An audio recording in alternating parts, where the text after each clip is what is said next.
Hello and welcome to Business 360. I'm Archana Solanki. Here are the headlines we're tracking this evening. A late rally takes Nifty past 26,000 and Sensex ends above 85,000 for the first time. India's 10-year sovereign bond prices hit a 32-month as investors expect the RBI to turn dovish next month. The IPO queue grows longer. SEBI gives the green light to Hyundai Motor India's $3 billion IPO, which will be India's largest public issue to date. Swiggy's confidential $1.25 billion IPO filing also gets the regulator's nod. My only request to all e-commerce companies is to go by the law, go by the letter and spirit of the law, and we are fine with it. Commerce Minister Piyush Goyal says e-commerce companies will have to follow the law of the land if they want to thrive here. Adds quick commerce companies will have to work with Kirana stores for last mile delivery if they want to sustain in the long run. Rules out any proposal to allow Chinese investments via the automatic route. Spicejet Chairman Ajay Singh attempts to allay concerns over the airline's future, promises to settle all outstanding dues and expand the fleet from 28 aircraft to 100 within 2 years, but the stock still drops over 6%. Zerodha's Nitin Kamath braces for a 40 to 60% revenue hit even as the stockbroker reports over 8,300 crores in revenues and 4,700 crores in profits, blames SEBI's new rules around trading in index derivatives and restrictions on discounts for future revenues coming under pressure. Voting across 26 seats in Phase 2 of the Jammu and Kashmir Assembly elections, 239 candidates, including former Chief Minister Umar Abdullah, who's contesting 2 seats, are in the fray. Voter turnout stands at 46% till 3 p.m. Israel launches fresh attacks in Lebanon after intercepting a missile fired by Hezbollah targeting the Mossad headquarters in Tel Aviv. More than 550 people have died across Lebanon as the new wave of Israeli attacks enters day 3. China says it test-fired an intercontinental ballistic missile in a rare acknowledgement that is likely to increase tensions in the region. Xu Hengpeng, a leading Chinese economist at a government think tank, has reportedly disappeared after making disparaging remarks on the economy and President Xi Jinping. Bharti Airtel turns to AI as it steps up its fight against spam calls and fraud. Says its new AI tool can assess a call or SMS in 2 milliseconds and alert customers of suspicious calls and text messages. Adds that the solution will be free for its customers and will be activated automatically. 2/3 of world's children are not getting enough nutrients to grow and thrive, says Bill Gates. Calls for policy action to fight malnutrition on a war footing. Warns that nutritional deficits will lead to economic deficits too. That's a CNBC-TV18 exclusive. All right, let's start with the market action. A volatile session on the Wall Street. Sensex and Nifty hit record highs in early trade, which was followed by some profit taking. But a late rally lifted sentiments, with the Nifty ending above 26,000 for the first time. Sensex also ended above the 85,000 mark. Mid-caps underperformed in trade. Gold prices hit a record high, boosted by a softer US dollar and hopes of more interest rate cuts from the US Federal Reserve. Safe haven demand triggered by rising tensions in the Middle East and hopes of a stimulus-led recovery in China also supported prices. Meanwhile, crude oil prices remained steady after rising in the previous session. This as excitement for the economic stimulus in China faded. On to the currency markets, where the rupee appreciated against the US dollar to close in on a keenly watched resistance level. This as the greenback struggled in the wake of the rally in the Chinese yuan and mounting expectations of further rate cuts from the US Federal Reserve. Meanwhile, India's 10-year sovereign bond price touched a fresh 32-month high, taking the yields to a low of 6.74%. Lata Venkatesh is here for more. Lata, tell us what caused this surge in bond prices. Yes, it's been a damn good day for the bond markets. In fact, it's been a damn good few weeks and months for the bond markets. Now yield at a 32-month low. There is the combination of factors. One is that there is the increasing confidence that the Reserve Bank may turn dovish in the October 9th policy. probably even change stance from withdrawal of accommodation to neutral. That's because there's confidence that food inflation, which was the bugbear until now, will fall given the excellent monsoon. Of course, core inflation has been below 4% mark, the MPC target for the last 10 months, and crude is also around the $70 mark. The other reason why yields have been softening is both the Fed and the PBOC, that is the Chinese central bank, have announced larger than expected rate cuts. In addition, just yesterday, Nick Timiraos, who is a WSJ columnist and known to be very close to the Fed, was pointing to some very soft labor data. You know, the difference between plentiful jobs and hard to get jobs is declining. And people are reading it as an indication that the November cut may also be 50 basis from the Fed. All this is leading to an expectation that, Indian yields must also fall, that the Reserve Bank will be soft. And of course, the second half borrowing program, which is going to be announced, some people believe that it may be lower than the 6.53 lakh crore because the government has good tax collections and slightly lower expenses. Right, thank you, Lata, for that. The IPO queue is growing longer. Market regulator SEBI has given the green signal to Hyundai Motor India's $3 billion IPO, expected to be India's largest ever. Hyundai Motor India is planning to launch its IPO in October. As per reports, the IPO would solely be an offer for sale, with the parent company likely to sell 17.5% stake. SEBI also gave Swiggy's confidential $1.25 billion IPO filing a go-ahead. The IPO would be a mix of offer for sale and fresh issue. In more market news, shares of Spicejet declined below the QIP price of 64 rupees a share.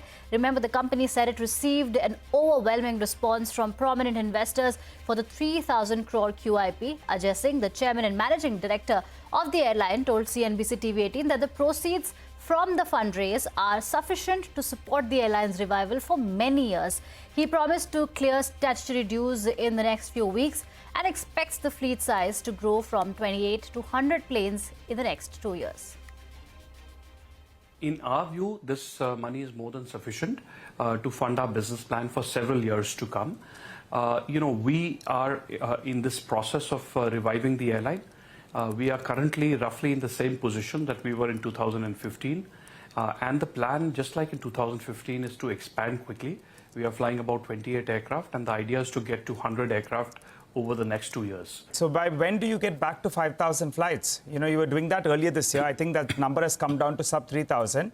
How soon can you get back to that run rate? Well, our plan is to get up to close to 40 aircraft by the end of this financial year, and to get up to close to 80 aircraft by the end of the following financial year. We will stick with that plan, and I think that you will see that 5,000 flight number in the not too distant future. Let's talk about market share. Market share has been sliding from around 6% in maybe November 2023. You have come down to sub 2.5%. Where do you see this number go to, Mr. Singh? So, I don't want to give you market size numbers. I don't want to give you market share numbers. We need to add planes in a market that clearly can absorb much more capacity. We will do that at the fastest pace that we can, and we will do it in a profitable manner. Prior to this particular issue coming out, the presentation that you have put on the stock exchanges indicates that you have some outstanding dues of around 3,700 crores and roughly around 600 crores odd statutory dues. What do these numbers come down to? Of course, the statutory dues will be paid in full. In terms of lessor dues, we are in constant dialogue with them, and we are finding settlements with all of them. We've already found settlements with some of our largest lessors, and that 3,700 crore number will come down significantly. E-commerce companies will have to follow the law of the land. That's the word from Union Commerce Minister Piyush Goyal. Speaking to Parikshit Luthra, Goyal emphasized that quick commerce companies will have to work with Kirana stores for last mile delivery if they want to sustain in the long run. Further, Goyal also said that there is no proposal to allow Chinese investments via the automatic route. Take a look. We will continue to look at different sectors to see where we can give that competitive edge through any support that may be required, You will recall that after the initial PLI schemes, we came out with the semiconductor mission and the additional support for the semiconductor industry. We are currently assessing different sectors, and if at all it is required to support any particular sector, I think the government will not be found wanting. Well, I think largely quick commerce will have to have the local kirana store, the corner store, the small retailer for last mile delivery if they want to sustain in the long run and not make losses. My only request to all e-commerce companies is to go by the law, go by the letter and spirit of the law, and we are fine with it. We want to encourage technology, we want to encourage modern trade, but not at the cost of the small retailers. Countries and companies have been saying for the last 5 years that India's time has definitely come. But considering our disturbed relationship with China, would you consider, Minister Goyal, any changes in our policy vis-a-vis China in terms of allowing investments in manufacturing via the automatic route? There's no such proposal at all.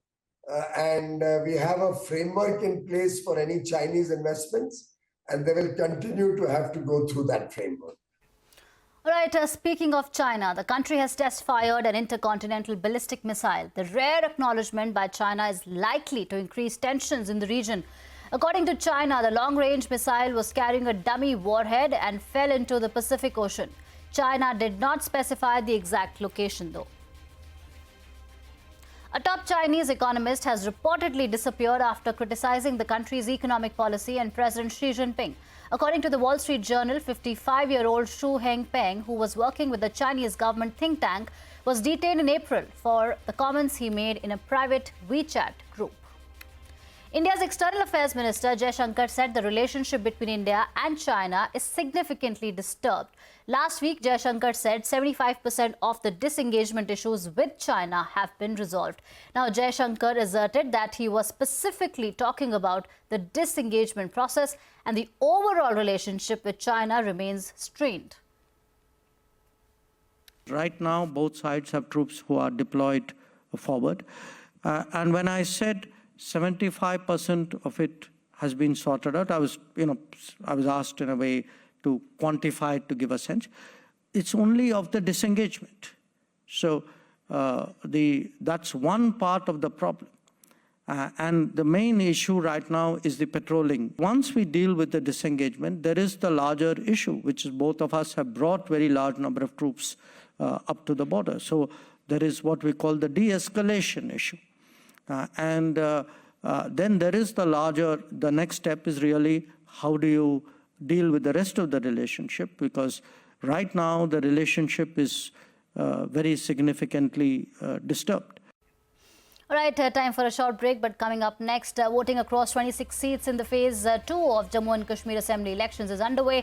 239 candidates, including former Chief Minister Omar Abdullah, who's contesting 2 seats, are in the fray. More details when we return.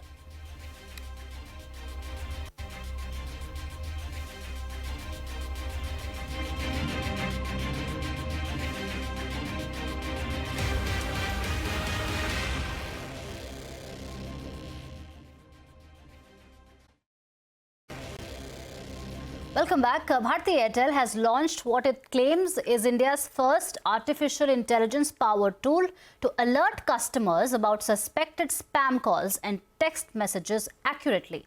The company has said that this tool will be able to assess a call or SMS in 2 milliseconds. What our solution does is actually uses over 250 parameters on a real-time basis across every single call and every message on our network, which is roughly 1.5 billion SMSs, 2.5 billion calls, and alerts the customer if it's a spam, suspected spam. We have seen tremendous power in this in the last 6 months. It's an AI model which is constantly learning. We've seen a 97% right identification of spam calls, 99.5% right identification of spam messages. So we're very excited that this will really put power back in the hands of the user. Maruti Suzuki chairman R.C. Bhargava has said that the attitude of certain promoters who are reluctant to invest in their company's growth is hurting the Indian manufacturing story. Speaking exclusively to CNBC-TV18's Parikshit Luthra, he added that promoters are more concerned with private wealth creation. If I were to ask you one thing which is actually holding back growth, what would that be?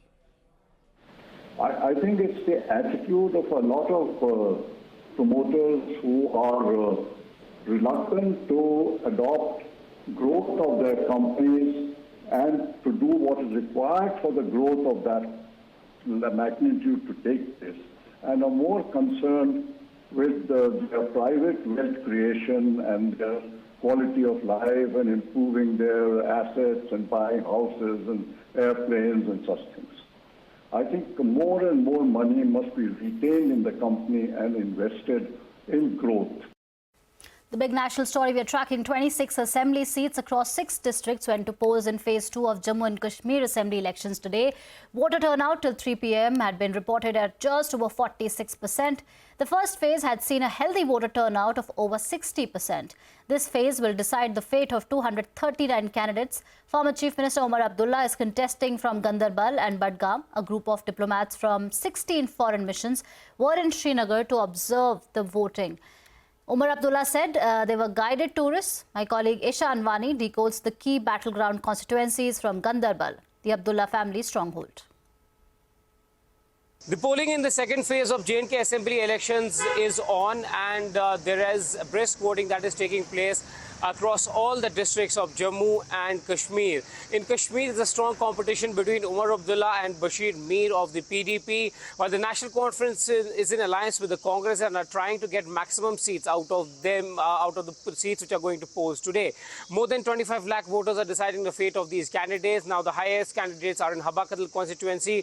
What we also know is that the BJP is aiming to gain maximum out of the Jammu region, and they are trying their level best to get seats in Srinagar constituency as well, so that they can be in a position to form any government independently. While National Conference and Congress is trying to ensure that they win maximum and their coalition is able to win all the seats, at least those till they can show the majority mark. But the BJP believes that they are in a better position, and whether or not that stands true or holds true, one has to wait and see. But now, for now, the voting is going on. People are queuing up outside voting stations and casting their votes. The voting is taking place in the higher reaches as well, with the mountainous areas. We also have a delegation of foreign countries, diplomats from Delhi visiting Kashmir to get a first-hand account of the situation that is unfolding on the ground. And the government is trying to showcase how democracy is flourishing on the ground in Jammu and Kashmir.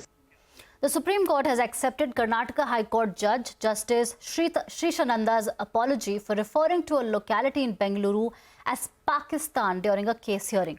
The Apex Court also cautioned that judges should exercise restraint in language and conduct. The CJI-led 5-judge bench urged courts across the country to be careful not to make comments which may be construed as being misogynistic or prejudicial to any segment of our society.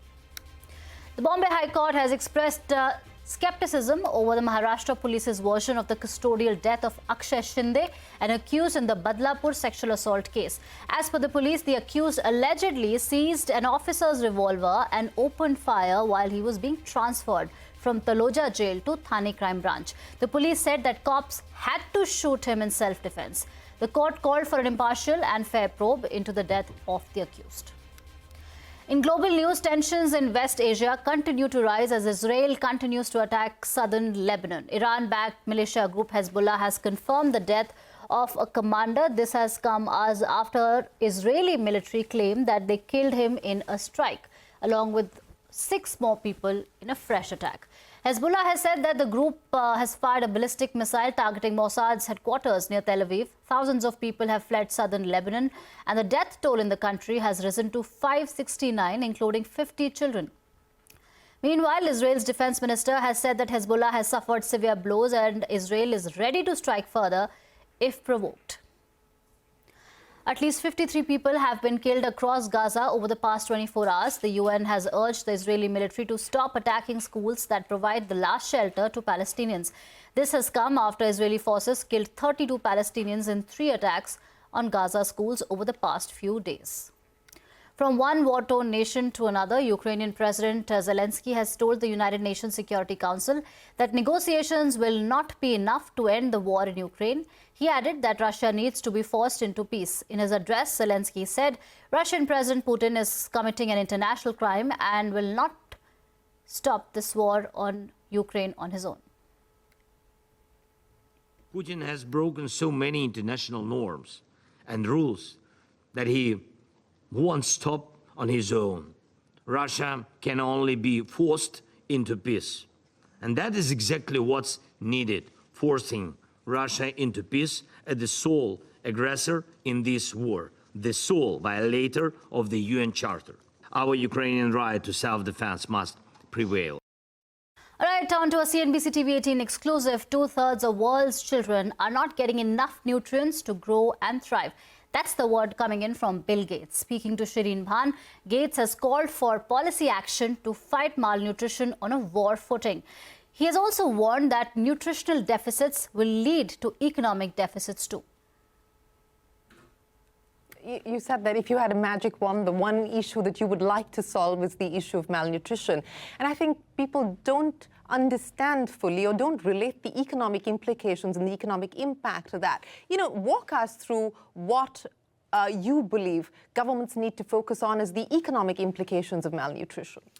Yeah, malnutrition actually is not very well known. A lot of people, when you say that term, they think of hunger. And of course, if you have a complete food shortage, you are malnourished. But even kids where there's a reasonable amount of food, because their diet doesn't include all the right things, their stomach, their gut, can get into an inflamed state, and then they don't develop either their brain or their body. And there are over 200 million kids that have severe forms of malnutrition. And the insight that by reducing that, more kids, not only will they survive, but that they'll thrive, they'll do well in education and give back to their family and their country. The data on that's gotten so strong that we've been upping this as a priority, starting with our microbiome work about 10 years ago. And now we have some very low-cost initiatives, food fortification, vitamins for pregnant mothers, and bringing down the cost of very nutritious foods, including eggs and milk. And so at the Goalkeepers, we're saying, let's go do those things. And we'll also mention the ongoing research, not ready yet, but things like giving a probiotic to kids. We have a trial out that we could add that if it turns out to work as well as we hope. And with that, it's a wrap on this edition of Business 360. More news and updates continue right here on CNBC TV18.